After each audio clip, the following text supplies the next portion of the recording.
થાય, ક્યારેય ના મટે. ભગવાન કૃષ્ણ હતા ને, ભગવાન સાક્ષાત હતા, તો અમે દુર્યોધનને ઓળખ નથી હતી. એને દુષ્ટ કહેતો હતો, દુષ્ટ એ પોતે હતો, ભગવાન દુષ્ટ કે. તો ભગવાનની માયા છે ને, એ કોઈને ઓળખાણ થવા દે. મારા ઓળખાણ હજુ આનાથી આખા વિશ્વભરમાં કરવી હોય ને, દેશ વિદેશ દુનિયામાં ભૂરિયાઓને લાઈનમાં ઉભા રાખવાના હોય, તો એ મારા સામર્થ્ય છે, હું એ મેળવી છું. પણ પહેલા તો મારા ગુજરાતના મારા ભાવિક ભક્તોને મારે ભલું કરવું પડે, એમના સતના માર્ગે લાવવા પડે. તારે મારો ભગવાન ધીરે ધીરે ધીરે મારો સતનો પ્રકાશ વધારતો વધારતો આખી દેશ દુનિયામાં ફેલાય. પણ આ ઉદ્દેશ પૂરો કરવા માટે રોજે રોજના મારા પ્રયાસ હોય છે, મારા પ્રયત્નો હોય છે, રોજે રોજના પ્રવચનો હોય છે.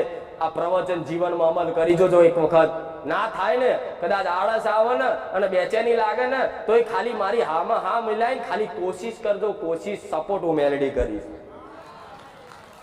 કે માં અમારથી ના થાય ભક્તિ, અમે કારા માથાના માનવી, અને તમારથી ના થાય તો કઈ નહીં, પણ તમારું હું પણ મેલી મારા શરણમાં મૂકી દેજો. કે માં અમારથી ભક્તિ ના થાય, પણ લે ભક્તિ તે તું કરાવજે, તું પ્રદાન કરજે, તો હું પ્રદાન કરીશ તમારી માની ભક્તિ કરવા માટે. હું મારી ભક્તિ કરવા માટે નહીં કહેતી, તમારી કુળદેવી પ્રત્યેની ભક્તિ કરાવવા માટે હું ભક્તિની શક્તિ પ્રદાન કરીશ. કે જાઓ તથાસ્તુ. પણ કોશિશ તો કરો, જીવનમાં સંકલ્પ તો કરો. ભક્તિમાં શું છે અનુભવ તો જુઓ. મોટા મોટા ભક્તોના ઇતિહાસ જુઓ, રામાયણ જુઓ, મહાભારત જુઓ. એમાં તમને આવા પુરાણોમાં આવા ધર્મની વાતો અને ધર્મના પરચા અને મારા ભગવાનનું અસ્તિત્વ શું છે ને, એનું જ્ઞાન સમજ તો થોડી તો લો. આજ મોબાઈલમાં આખા ગામના બધા જાત જાતના વિડીયો જોવો છો, બધા હસી મજાકના. તો ગોળા કોગડા 1 કલાક બેહી અને મારા રામાયણના પાઠ તો કરો. રામાયણ તો જોવો, મહાભારત તો જોવો, તો કઈક ને કઈક સદબુદ્ધિ પૂરા છે.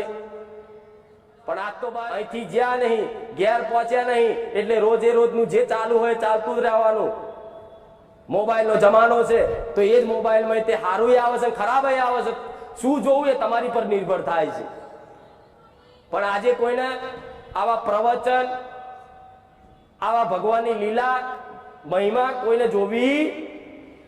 હમણાં પૂછ્યું કે રામાયણ કેટલાય જોઈ, તો ગણિત 25% વાંગરી ઊંચી થાય.